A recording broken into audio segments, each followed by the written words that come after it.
Donc, c'est parti. Bonjour à toutes et tous. Je vous remercie pour ce 5e volet de notre cycle de 6 formations à l'utilisation de la plateforme de management Advances.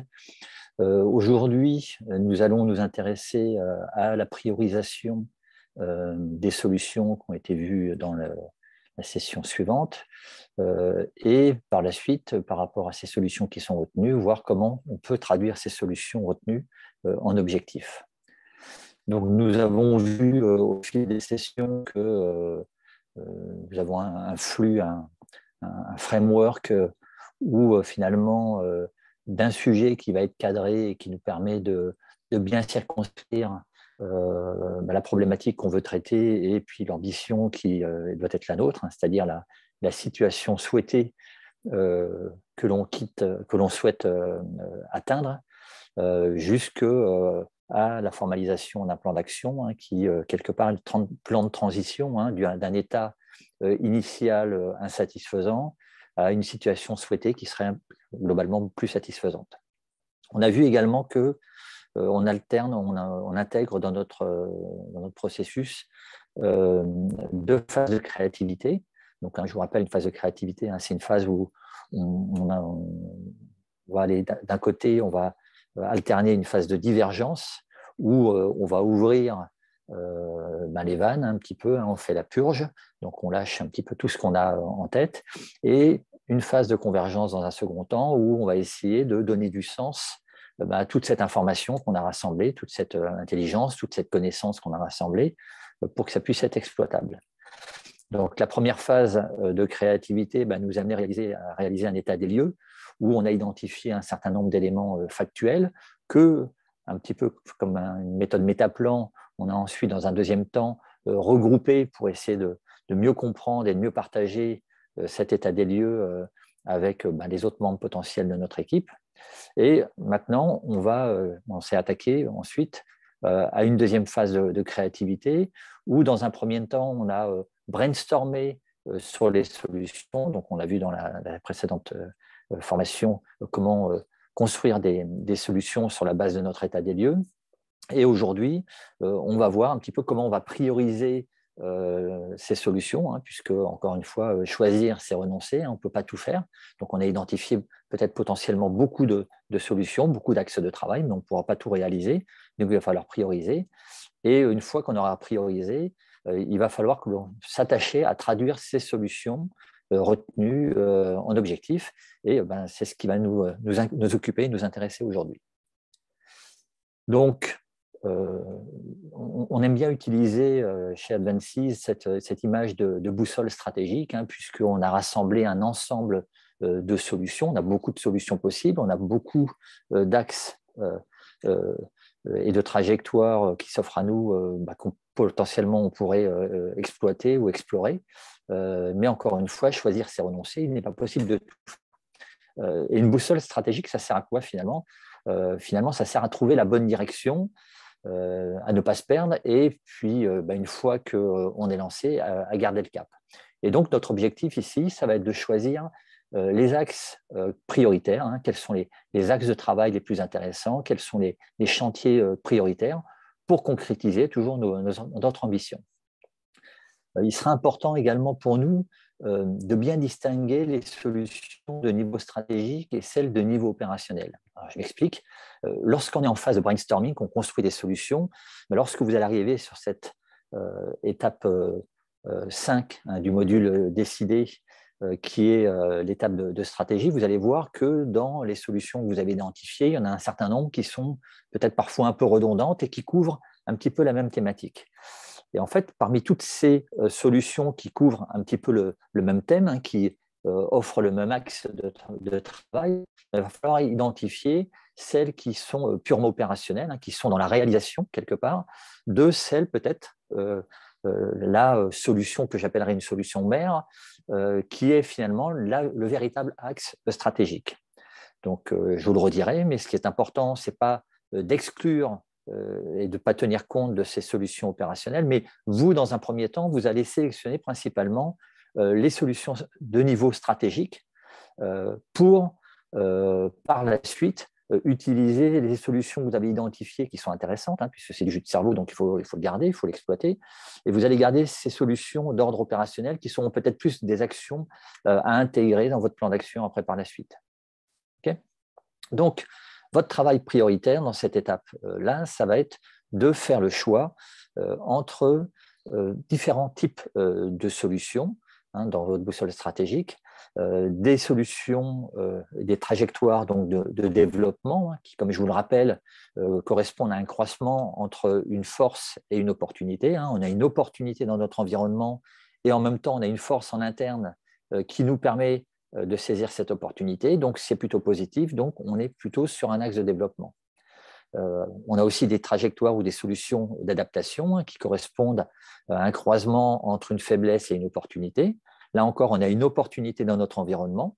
Ceci dit, on a une faiblesse en interne qui nous gêne, qui nous empêche hein, de bien saisir cette opportunité. Donc, il faut que nous nous adaptions en interne pour mieux saisir cette opportunité.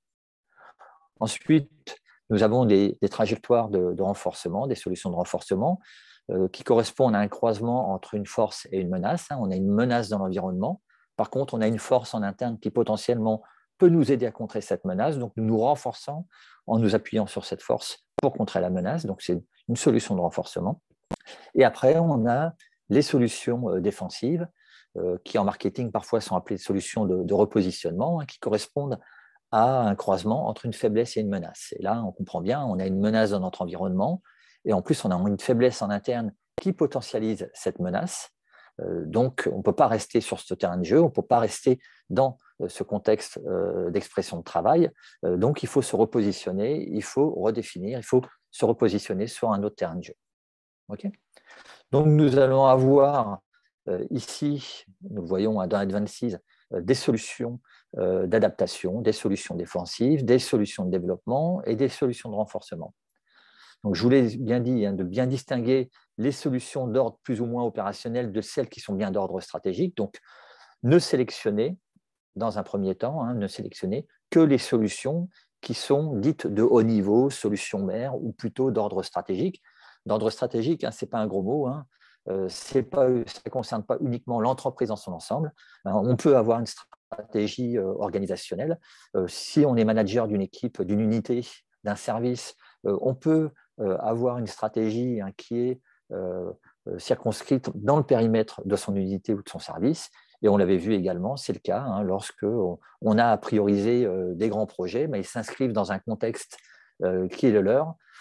Et là, encore une fois, on peut avoir une démarche stratégique, hein, plutôt que d'avoir à essuyer les plats par la suite et d'avoir à mettre en place des solutions dites de contournement parce qu'on n'a pas pris les bonnes décisions en amont. Donc, la première des choses, ça va être de sélectionner les solutions qui sont plutôt d'ordre, solutions mères, qui sont plutôt de haut niveau. Si vous hésitez entre deux solutions, alors ça c'est un aspect un petit peu fonctionnel mais qui n'est pas inutile, c'est que vous avez la possibilité de cliquer sur les petits points d'interrogation au bout des solutions qui peuvent vous déplier à la fois les groupes qui nous ont permis de construire ces solutions, mais également identifier les faits qui ont nourri ces groupes. Donc, ça nous donne un certain nombre d'informations vraiment intéressantes. Okay. Donc, on s'attache bien à sélectionner les solutions qui sont plutôt d'ordre stratégique. Et encore une fois, on ne jette pas hein, les solutions qui sont d'ordre opérationnel parce que celles-ci, elles seront à prendre en compte par la suite pour formaliser les objectifs et élaborer le plan d'action. Okay. Une fois que nous avons sélectionné les solutions que nous souhaitons exploiter, il va falloir traduire ces solutions en objectifs. Hein, une solution, c'est une intention, c'est peut-être un élan, un dynamisme, une énergie qu'on veut mettre dans un sens, mais en aucun cas, on va embarquer nos équipes et nous-mêmes peut-être à partir de cela. Donc, il faut qu'on soit bien clair hein, et il faut bien traduire ces solutions à un certain moment en objectifs, sans en faire un monstre, bien entendu. Et donc, traditionnellement, l'idée, maintenant, hein, qui est inscrite dans les méthodes qui sont assez admises aujourd'hui, ça va être de rédiger l'objectif en utilisant l'acronyme SMART, qui au départ est un acronyme anglo-saxon, qui a été retraduit en français, et que nous adoptons ce type de traduction. Donc SMART pour le S pour spécifique, à savoir précis, le M pour mesurable, le A pour accessible, c'est-à-dire compréhensible, c'est-à-dire accessible à quelqu'un qui va le recevoir, qui le comprenne bien, qui soit en capacité de savoir précisément ce que l'on attend d'elle. Réaliste également, il ne s'agit pas de partir dans des perspectives et des ambitions qui soient complètement farfelues. Et puis, bien sûr, temporisé, à savoir dans quel délai raisonnable on se donne pour l'atteindre. Alors, d'expérience, nous avons vu que le SMART sur le papier, c'est intéressant, mais les personnes ne manipulent pas toujours très, très bien. Donc, nous, on s'attache dans un premier temps déjà à nous assurer que notre objectif soit bien spécifique, mesurable et accessible et réaliste. Okay. Et donc, pour cela, on va reprendre 3 niveaux pour construire le plan d'action. Déjà, s'assurer que notre plan d'action commence bien par un verbe d'action. Également, qu'on soit suffisamment clair sur son contenu. Son contenu, c'est les indicateurs d'atteinte de l'objectif. Son contenu, c'est les éléments objectivables, qui sont mesurables, qui vont nous permettre de constater que l'on a bien atteint notre objectif. Souvent, quand on est dans des équipes business, un petit peu, dans le business développement, on va se retrouver avec des objectifs qui sont une atteinte de chiffre d'affaires. Pour nous, une atteinte de chiffre d'affaires, ce n'est pas le verbe d'action, ce n'est pas la finalité de l'objectif, c'est le contenu. C'est la traduction de la réalisation d'un objectif qui est supérieur, qui est de se développer sur tel marché, qui est de devenir leader sur tel marché, qui est de développer une nouvelle activité sur tel marché, par exemple. Mais en aucun cas, le chiffre d'affaires seul correspond à un objectif. C'est le contenu qui va nous permettre de vérifier que nous sommes bien leaders sur notre marché, que nous avons bien réussi notre lancement d'une nouvelle activité et autres. Okay. Donc, un verbe d'action, son contenu, donc les éléments qui sont mesurables, vérifiables, objectivables, son contexte, c'est-à-dire le cadre de travail qu'on s'offre à nous-mêmes ou qu'on offre aux membres de notre équipe pour réaliser cet objectif. Si, encore une fois, on est dans le business développement, c'est quel cadre géographique, sur quel cadre géographique on se pose, sur quel segment potentiellement, si ça doit être précisé, quels sont les moyens qu'on met à disposition, à l'aide de quoi, quelque part, on va pouvoir réaliser cet objectif, à l'aide de quelles ressources, à l'aide de quels moyens techniques, financiers. Okay. Donc, ces 3 niveaux sont très importants pour nous. Et une fois qu'on a bien identifié ces 3 niveaux, on peut vérifier effectivement que notre objectif est SMART. Donc, pour construire cet objectif, un objectif clair qui va nous permettre de passer, comme je le disais tout à l'heure, d'une situation initiale qui est insatisfaisante, ou en tout cas, si elle n'est pas insatisfaisante, c'est une situation qu'on souhaite quitter parce qu'elle n'est pas complètement satisfaisante. Okay. Eh bien, on va s'attacher à atteindre finalement notre petit nirvana à nous, c'est la situation souhaitée qui serait satisfaisante en regard. Sachant que, comme toujours, la seule chose dont on est certain, c'est ce dont on quitte, ce que l'on quitte. La situation initiale insatisfaisante, on peut la constater, on peut la vérifier. La situation souhaitée satisfaisante, ça ne reste quelque chose qui n'est toujours que virtuel, c'est notre objectif qui va rester virtuel jusqu'à ce qu'on l'ait concrétisé. Okay. Et donc, le pont qui va nous permettre de passer de cette situation initiale insatisfaisante à cette situation souhaitée satisfaisante, c'est un plan de transition, c'est notre plan d'action qu'on aura l'occasion de voir lors de la prochaine formation. Et donc, pour pouvoir bien réaliser notre plan de transition, encore une fois, il faut qu'on soit suffisamment clair sur ce que l'on souhaite réaliser sur le contenu. Donc, notre objectif, pour objectiver, pour caractériser, pour formaliser notre objectif, c'est-à-dire traduire la solution, l'axe de travail que l'on a retenu en objectif. eh bien, il va falloir retenir un verbe d'action qui soit suffisamment spécifique pour qu'il soit clairement entendu et compris de tous. Et cette solution, à travers le verbe d'action, doit montrer la finalité de l'objectif. Et on l'a vu tout à l'heure, c'est le croisement entre un groupe interne et un groupe externe. Le contenu, encore une fois, c'est le besoin ou la nécessité de l'objectif en termes d'éléments qui soient observables ou quantifiables. Alors, quand c'est quantifiable, c'est simple, mais observable également, ça peut être les phases successives d'un projet. Et le contexte, ce sont les conditions de réalisation. Et là, on va se poser la question, pour atteindre cet objectif, au moyen de quoi je vais pouvoir atteindre cet objectif, à partir de quoi, avec l'aide de quelle personne, de quelles ressources financières, matérielles, et ainsi de suite.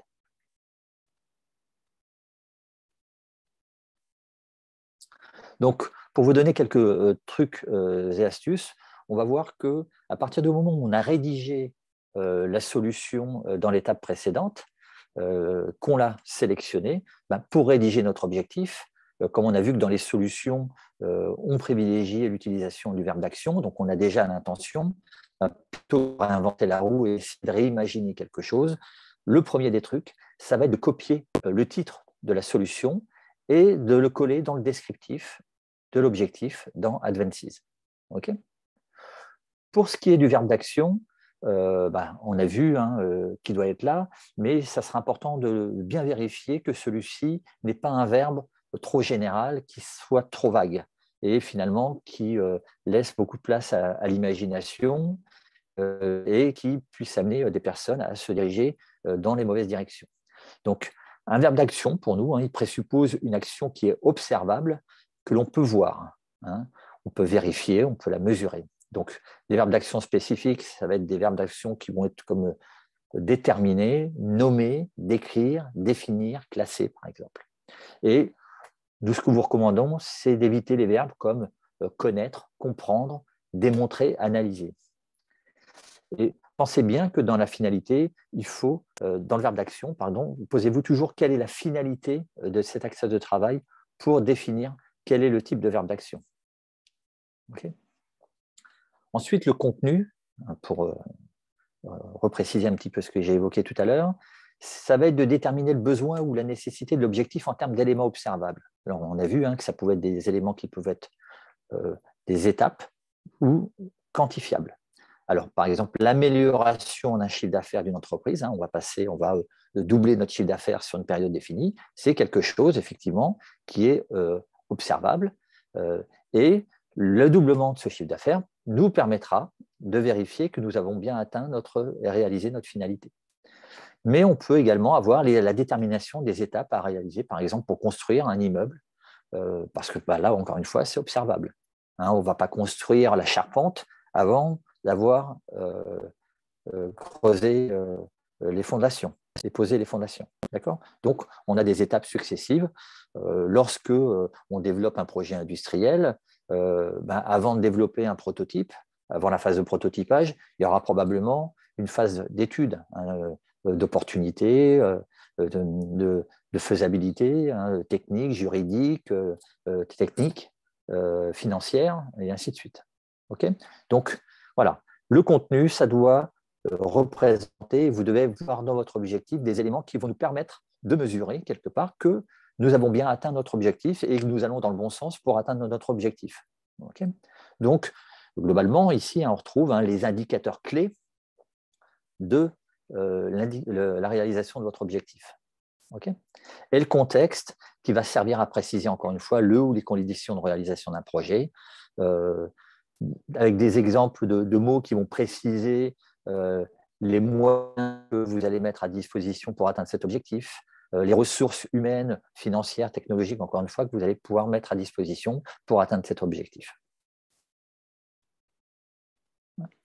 Donc, si on prend un exemple, donc je refixe le cadre, on était dans le cadre d'un grand groupe de spiritueux dans les différentes formations.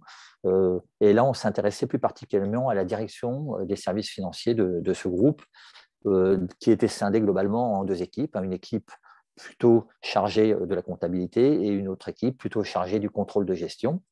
Et une un des axes qui a émergé, c'était notamment d'avoir à maîtriser les pics de charge dans les processus de production des tableaux de bord qui amenaient beaucoup de retard. Et donc, la solution qui a émergé dans le brainstorming des solutions et qui a été retenue en phase de priorisation, ça va être de maîtriser les pics de charge en développant la polyvalence dans le service, puisqu'on avait vu que les membres de l'équipe, les équipiers, étaient hyper spécialisés et finalement, quand il y avait des pics de charge, il n'y avait personne qui pouvait venir en soutien pour aider les personnes ou alors elles étaient très occupées également elles-mêmes.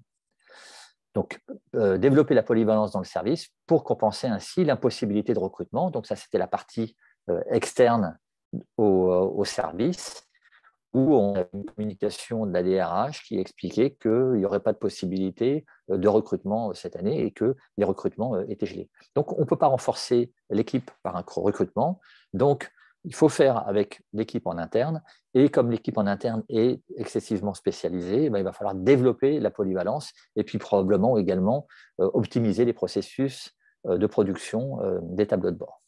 Donc, la première étape pour rédiger votre objectif, à partir du moment où cette solution a été retenue, c'est que quand vous êtes dans l'étape de rédaction des solutions, pour cette solution, vous allez copier le titre de la solution et la coller dans l'objectif.